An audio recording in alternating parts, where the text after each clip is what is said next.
Shut up and sit down.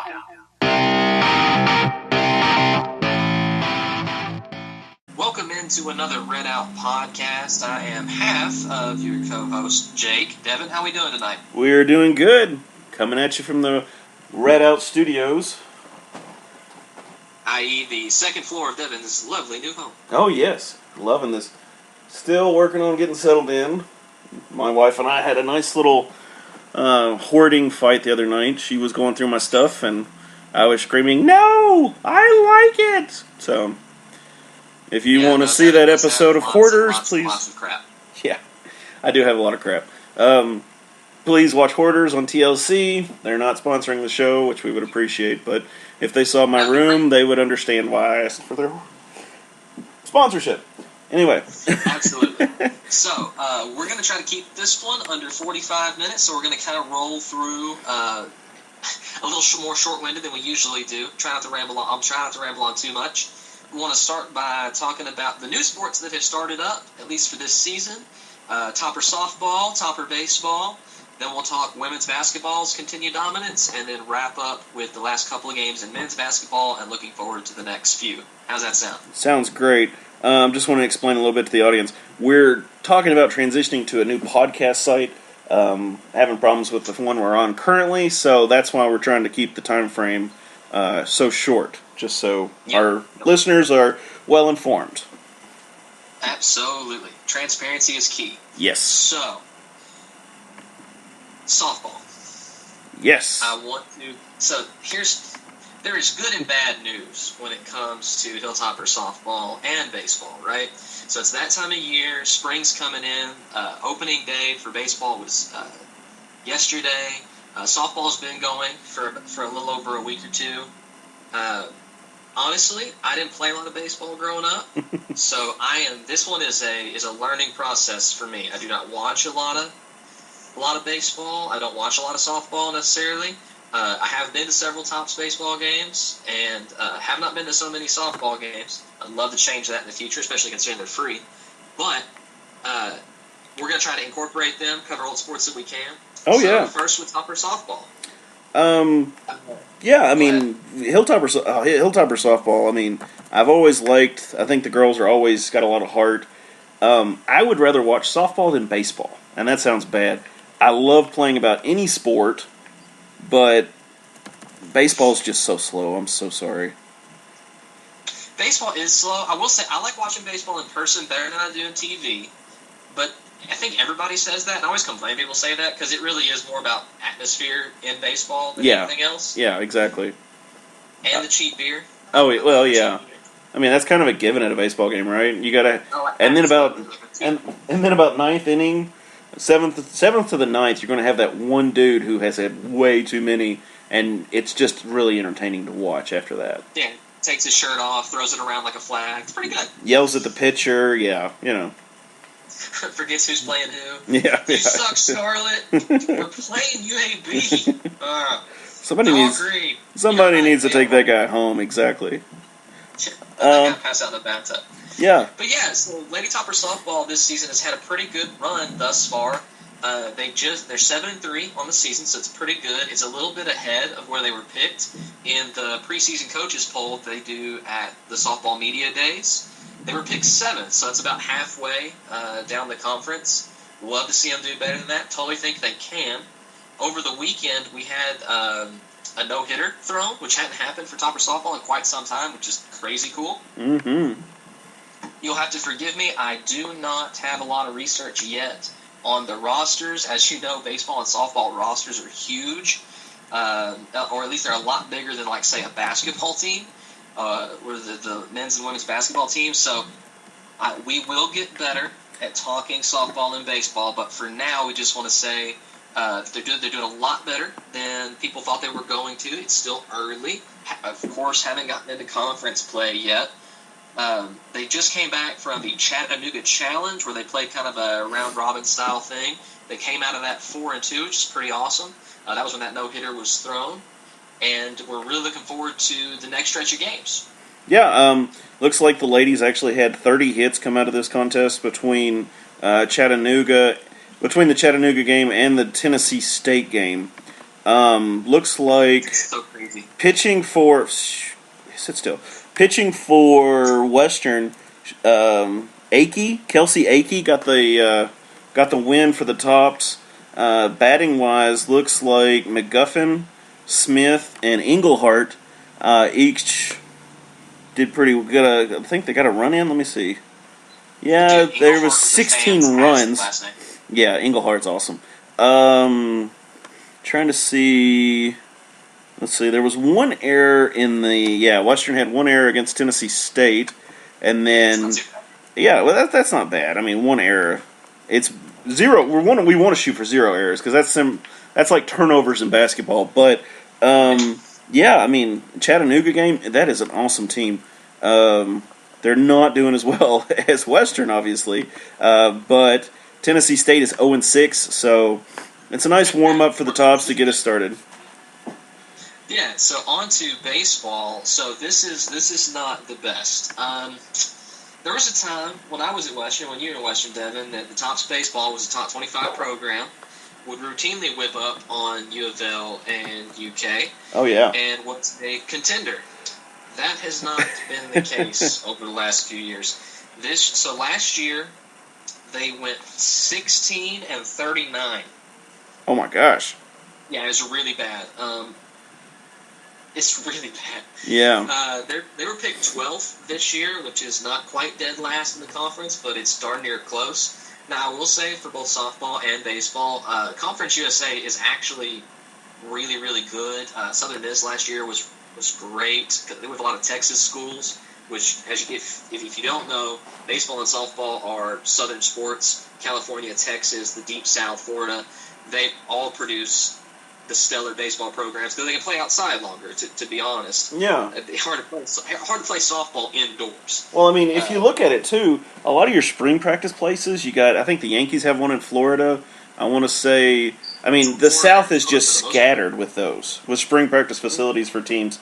So, yeah, of course, I agree completely.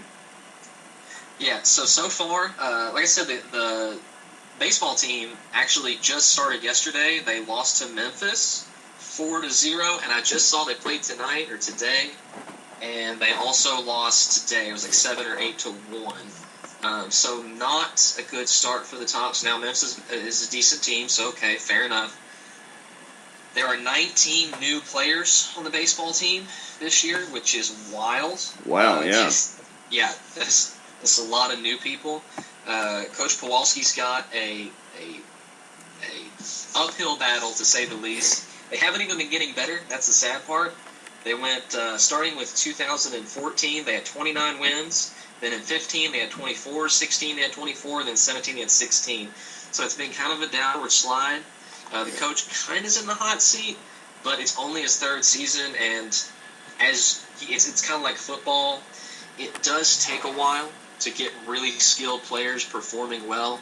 You know, the difference between a freshman and a junior is crazy. Yeah. And baseball, they don't do a one-and-done rule, so once you get into college, you got to play a couple years before you can move on to the majors.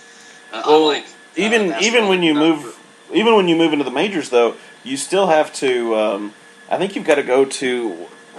What is it, like a AAA team, and before you can even? Some players do. Yeah, it just depends. Yeah. So they've got single, double, and AAA in the minor leagues, and most guys typically don't go straight from college to the majors. Sometimes they do, but yeah, they work them through. They call it the farm system, and you work your way up from let's say double to triple to the bigs, as they call it. So yeah, it is. It is a long progression in baseball to get better because it's such a skill sport, but.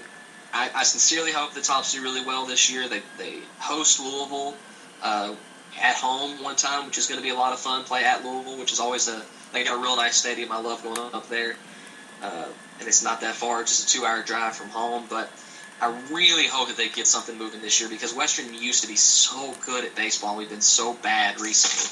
Yeah, I mean, I can say from my experience with baseball. When I was there, we had a few guys that actually went to the pros, and I think that there was a year that 3 guys came back from they kind of got picked in the late rounds, and you could choose whether to go or to stay, and they came back to Western and killed it the next year. Oh yeah, I mean those guys were. We had a very tight knit group, and they were really good guys. as far as playing goes, they were really good as far as that goes.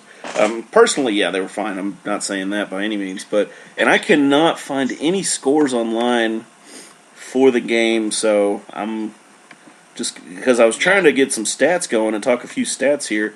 But of course, we're gonna. Baseball is hard to find digitally. They don't come up as fast as like football or No, or I mean, yeah, and I'm even on WKu Sports, and that's the sad part. Yeah. But we're going to support the guys. We're going to do what we can to try and promote them, and follow them as closely as we did even volleyball or football, and keep talking how because we got to get the support out there. Hey, they may not be as good as they were 10 years ago. We're not going to be those old timers that sit here and tell that, but we're going to. We're going to support them. They're still trying. This coach is trying. We're going to support them until they decide either A, let's go another route with this coach, or B, let's keep going, and we're going to stay right there behind them. Absolutely. I mean, it's our alma mater, dude. Whether we stink or not, I still love the basketball team when they weren't great, so you just keep rolling. Exactly. And, I mean, hopefully not, but, a few years, 5-10 years from now, when basketball's not great and baseball is killing it again, we'll still be here, hopefully. Absolutely. So speaking of basketball, it's been a pretty good run, as you all well know. If you've been listening or following, you know that both women's and men's basketball has had great years. The men kind of a resurgence, and the women continued dominance. In fact, that's what I shared on Twitter the other day after wins over MTSU and Marshall.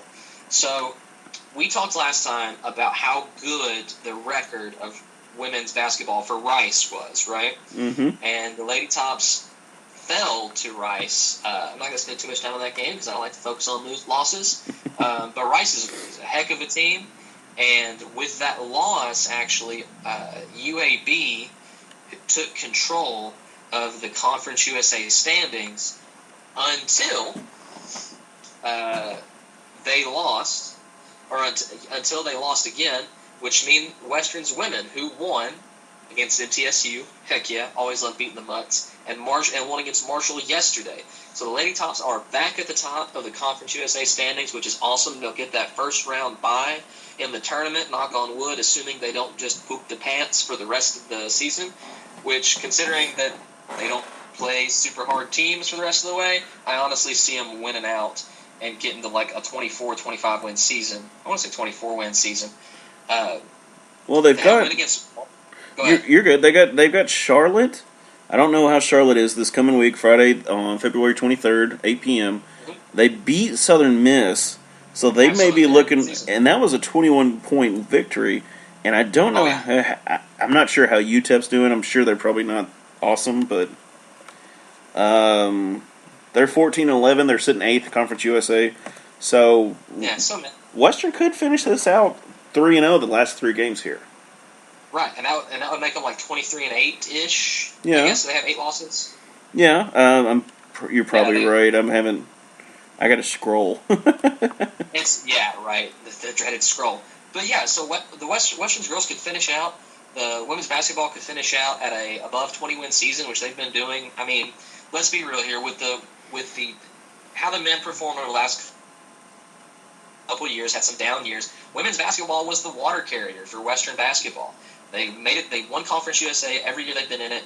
They have won the Conference USA tournament a couple of times. They were the heavy favorites coming in. And honestly, after watching, the whole season and looking at the scores, aside from Rice, the Lady Tops are definitely the favorites to make the NCAA tournament with that CUSA berth. And I haven't looked at the women's RPI in the last couple of days, but they can honestly get an at-large bid. They don't have any real terrible losses. Rice and UAB are pretty decent teams. They got a marquee win in Missouri. They continue to just dominate. So they might actually not have to win the Conference USA tournament, but I would say they are heavy favorites, especially considering they're going to get that first round bye as one of the top 4 teams in the conference. I agree with that. Iowa, Notre Dame, Indiana, Ball State, UAB, and Rice are their losses this year. And each one of those teams is a very good team. So, hey, I'm with you. I think they could easily make an at-large bid. I'm hoping that they get a good position in the tournament. And, hey, we'll see. The girls are playing good. you always hope for that seed that puts them, not too far away from home. That's the killer.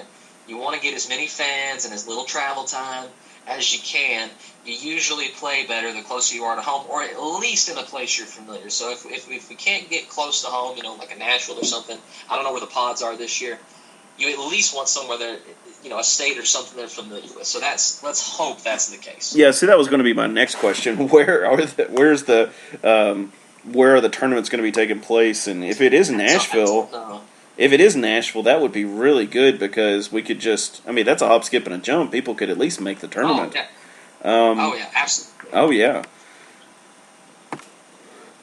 So with men's basketball, the Tops have, so we know that we had a rough loss against the Roadrunners during the first Texas road trip.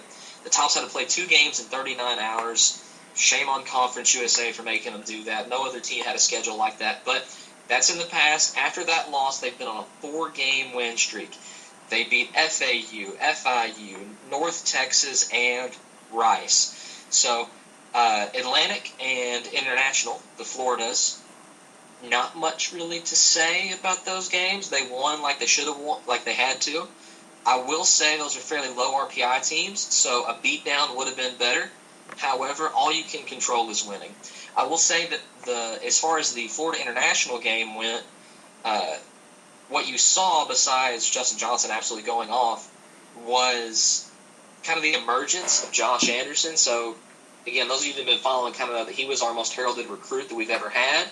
That actually ended up here. He was a top 60 recruit, like one of the top guys coming out. I think he might have been the top guard coming out of Louisiana, and he's an absolute dunk machine. He made John Elmore run for his life at the Marshall game at Western on a crazy, amazing posterizing dunk. That game saw him come off, I think that was his first game starting. Coach Stansbury said, I don't know if you guys followed, but after that UTSA game, Western had kind of been in a little bit of a funk. Darius Thompson hadn't been playing well. The offense didn't seem to be clicking. And so Stan said, you know what, I'm going to shake it up. And Anderson is going to start. And he did really well. He played like 29 minutes, had multiple points, almost went for a double-double. And the dude is just fun to watch. And I will say in that game, what was kind of scary is Dwight Colby went down with a knee injury. Now, he has come back and appears to be fine, knock on wood. But that was pretty scary, and it definitely hurt us in the North Texas game. Yeah, you just got to... I think they made a song about that, which you said a minute ago, just shaking it off. Shake it off, shake it off. Okay, but yeah, No copyright infringement. We didn't go 3 seconds. We're good. Yeah, and my horrible rendition sounds nothing like Taylor Swift, so... Absolutely. But... Of course, you talked about the Florida games, and then we got North Texas going into OT. The only thing I wish we could get is a constant effort, I guess, not just okay, we're up 15, let's coast. And that's what I felt like in that game happened. We got up, then we kind of coasted, and then they came back, and then we went up, and then it tied, and then it was like, so I agree. That was a story of 2 halves. They came out and played an absolute clunker in the first half and just kept it close. But then the masked man himself, the Phantom of the Hardwood, Tavion Hollingsworth, came out and scored 30. He scored 10 in the first half and 20 in the second. Seriously, you guys follow WKu Stats and Info. They're stinking great. They have all these awesome things. Tavion Hollingsworth, I'm pretty sure he's tied now for the record for most points by a freshman in a game since 1956. Oh my gosh. That's crazy. Yes, yeah. Wild. That is so crazy. Go ahead. No, you're good. I was just commenting. That's awesome. Yeah. They don't have record. Like, it took them that night they actually were like, okay, we're pretty sure it's to 1986. We can dig the records deeper. We just don't have them on the road. We have to go physically look for them, like, written down. And so they went and dug and they found that 30 points was like the most that Western freshmen have scored, and he's tied with an 86 player and a player in 1956. So like every 30 years or so, we get a crazy good. Is that like a curse, or is that like a blessing? Us getting a player every 30 years, have somebody just having a freshman score. I don't know, man. I don't know, but the dude is an absolute stud. He's everything seems to be clicking. The dude's gonna play in the league. He's just that good. Now, I will so that North Texas game, like I said, was kind of a tale of two halves. Then against Rice, which was yesterday, last night, they did put together a pretty complete 40 minutes. Now, two things. One, here's negative Nancy Jake, right? Top still cannot guard the three. And it's going to kill us. It's going to beat us when we play a good team again. Because Rice scored like most of their points off of threes. We're still kind of bad at it. Marshall lights us up. Rice lit us up with threes. Still beat them by almost 20, but you look for them to guard three a little better. And two, the stands is like, I think we're playing our best basketball. We're all really clicking. Everybody feels good. And I agree. However, Rice is a really bad basketball team. They're not good. And I know we're at their house, and they had a pretty good crowd.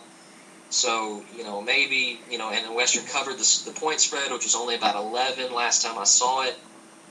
But it's Rice. They're not good. Like, they're just bad. So that's one of those teams, it's kind of a lose-lose situation for Western, right? If you lose the game, oh, God, the wheels are coming off. And if you win, it's like, yeah, you're supposed to win. They're Rice. They're bad. So, well, I mean, but at the same time, you've got Charlotte, too. We've got Charlotte coming up on Thursday, the 22nd. And Charlotte's actually behind Rice in the standings. Are they really? Yes. Charlotte is 5-20. Rice is, 5-22 or 23. And Charlotte is ranked 14th Conference USA, while Rice is ranked 13th Conference USA. Golly, man. And, I mean, that's crazy. The bottom of our conference is so bad. Yeah, and, I mean, Old Dominion's going to be second, so that's going to be a real test coming up. Old Dominion and MTSU. Oh, yeah. Old Dominion is the last home game for Western this year, assuming that, we don't host the NIT or something. So everyone super duper needs to come out for that game. Look, come out this Thursday because you need to beat the brakes off of Charlotte. But Old Dominion is a game where it can build, it can be that quadrant 2 type win. It's going to build your at-large resume. Because any more losses and it really starts to, you don't want to start working down that Conference USA list because you want to keep that bye so you don't have to win 4 games. You only have to win a couple. Exactly. Yeah. I mean, I think this schedule is setting us up for kind of a juggernaut, building momentum kind of thing, because we got Charlotte, who's really bad, so that we can work the kinks out as we go. Then you got ODU, who's second. I'm taking it we're third. And then you got MTSU, who's first. We're both tied. It's a little misleading. So we are tied for second with Old Dominion. However, if we were to finish out, let's say, so we're going to play each other, so it'll settle out. But if they didn't, then Western would technically be over them. Yeah, because we already beat them, yeah. A tiebreaker because head-to-head, Western is 1. Yeah. So, but it's going to sort something out because we're going to play the Boogers. So. Yeah, hey, and hopefully we take it. I'm not saying we're not, but I'm hoping everything works out. We take it, and then we go face the MTSU. What are they? The Raiders? Aren't they the Raiders? I mean, they're Blue Raiders. The Blue Raiders. For that's some right. reason, they have this weird, like My Little Pony looking. Yeah, I don't understand the brony looking mother that comes out every time. Yeah. I'm like, what is that? How is that a Raider? He's a furry's wet dream. That's all I can say. Yeah, I'm just like, and it's Tennessee, so y'all aren't really famous for horses. How's that working? Yeah. I'm throwing a little shade your way so you can take it, but that's right. Yeah, and I'm like, that makes no sense. Yeah, whatever, neither here nor there. But I'm going to say, I'll go ahead and say it. I'm going to say we're going to finish out 4-0 the rest of these 4 games. Let me see, UAB. I'm going to say it. I'll be the big dog. I'll put it on the table. I think that Western will beat ODU. It'll be a close game, and I think they're going to be middle in overtime. I think it's going to be one of those games that the emotions are flowing, and we're going to be balling. So, dude, I hope so. I still think we're probably going to go. I mean, this could go either way because, like you said, the last 3 teams that we play, Old Dominion, MTSU, and UAB, are kind of the UAB's league schedule or their league record's not as good as it could be, but that's a heck of a team. They're athletic, they're long, they're kind of scary. I don't think they shoot the 3 that well, so I'm not super concerned about that. But this could go 1-3, or it could go 3-1. I think it's probably closer to 3-1, so that's what I'm going to predict. I think a win against Charlotte, obviously. I say that, knock on wood. We could put out a clunker and lose, but I think at home the guys will take care of business. I think that at home against Old Dominion is a win because Western plays great at home. I still think it's probably a loss at NTSU. Nick King is an absolute monster. He's going to be in the league next year or the year after. I can't remember if he's a grad transfer or not. I know he's a transfer. But the dude's a freaking stud. He's like 6'9", 6'10", and shoots like stupid from 3. It's ridiculous. Be glad when his ass is gone. So is you're talking about having Western having problems guarding the 3?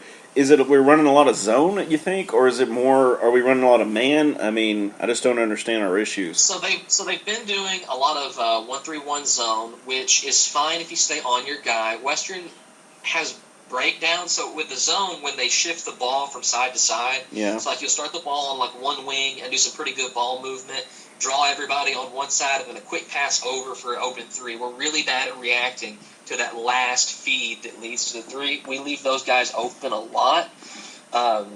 So when you've got pretty good shooters, the zone doesn't seem to shift. Right? I will say we're really good at attacking the zone because we go in the paint so much that we also have a lot of guys open for 3. Drake Omer had 9 for 3. Oh, wow. Against Rice. All of them on pump fakes, which is hilarious. Always get the little white dude to pump fake, man. Yeah, that's hilarious. My only issue is I kind of share the same philosophy as Cal does with zone. I don't. He's actually said before he doesn't like to run zone because he wants to have somebody to blame, which is funny as all get out. I'm sorry, but with the zone, these guys aren't going to run zone in the league.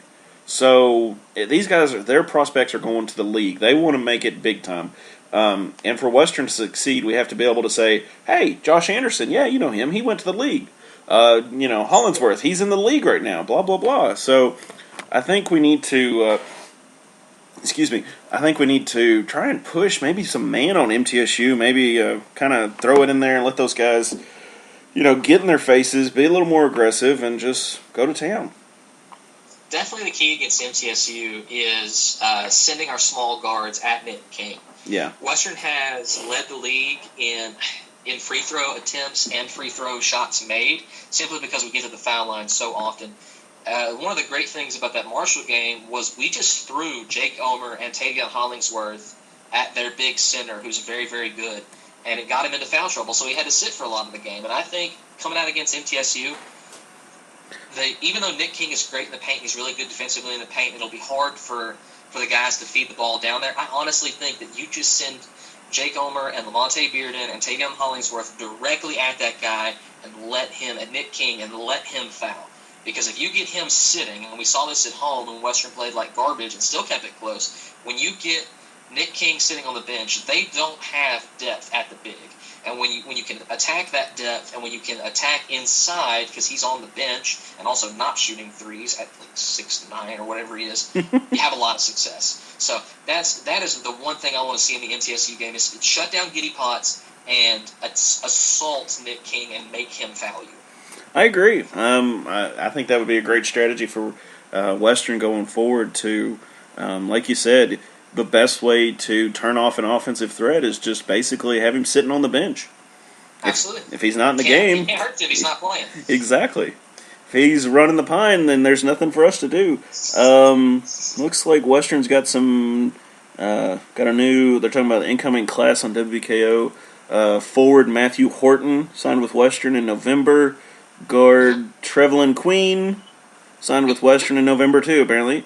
This may be old news. Yeah. Oh, was he? So he's a transfer then? No, he's a former commit. Sorry, I'm pretty sure. Okay. Which one is Horton a guard too? Do I know? I can't remember. Which one of them is the like 160-pound guard? It doesn't. I don't remember if that was. I don't have weights. Queen. He's real skinny, but they interviewed him the other day. He was a former Baylor commit, and he's super excited to come play at Western just because of the kind of up-tempo style we run. Okay, Horton comes from Southern Union State Community College. That's a mouthful. Queen comes from New Mexico Military Institute. Excuse me. Okay.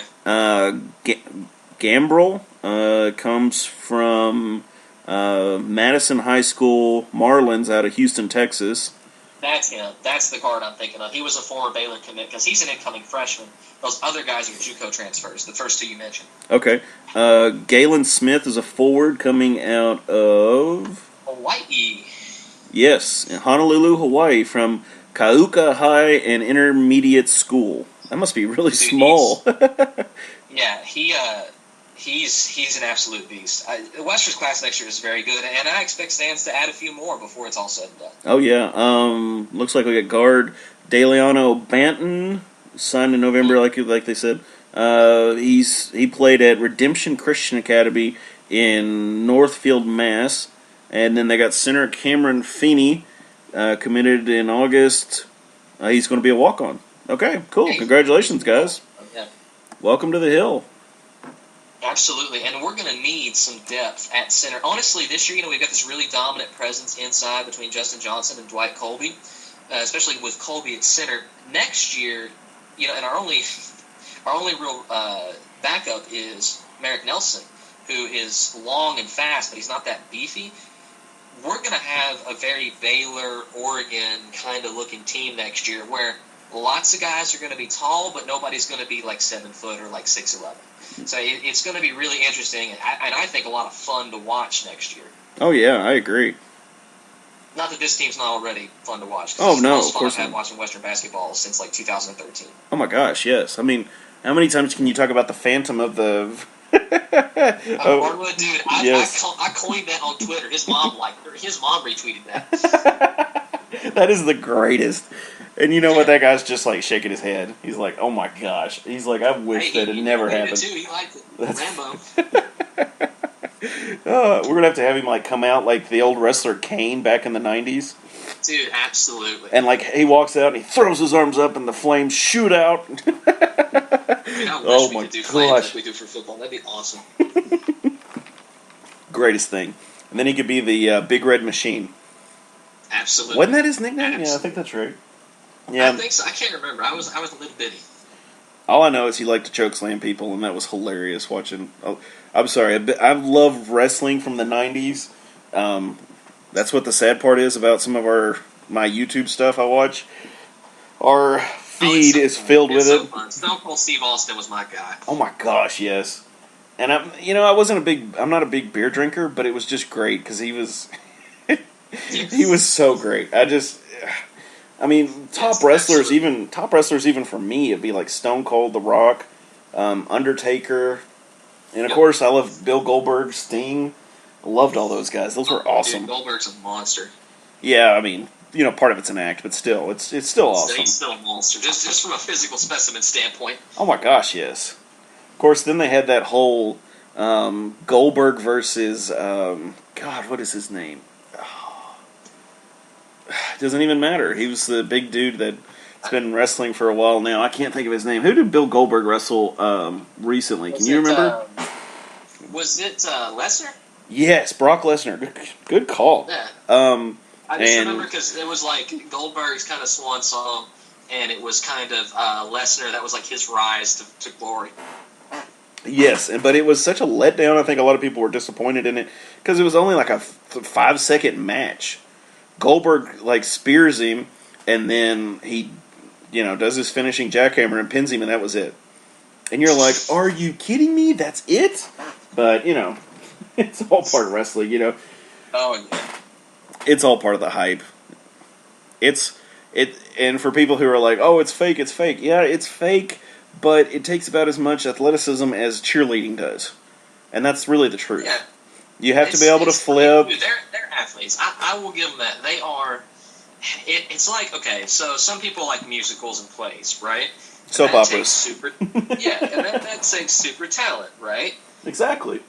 Wrestling is a very similar thing. Now they don't sing, but they still, and it's quote fake. It's not real, but they still are doing incredible acrobatics. They're athletes. It's just a violent, kind of goofy soap opera. Yeah, and that's part of the enjoyment of it for me is being, of course I haven't watched in years, so don't be like, oh my god, but It does take an athleticism, and I've talked to people before. It takes an athleticism to be able to do the flips, to be able to lift the dudes, to be able to. Oh yeah. And I mean, and it is real for a certain part. What they call cutting.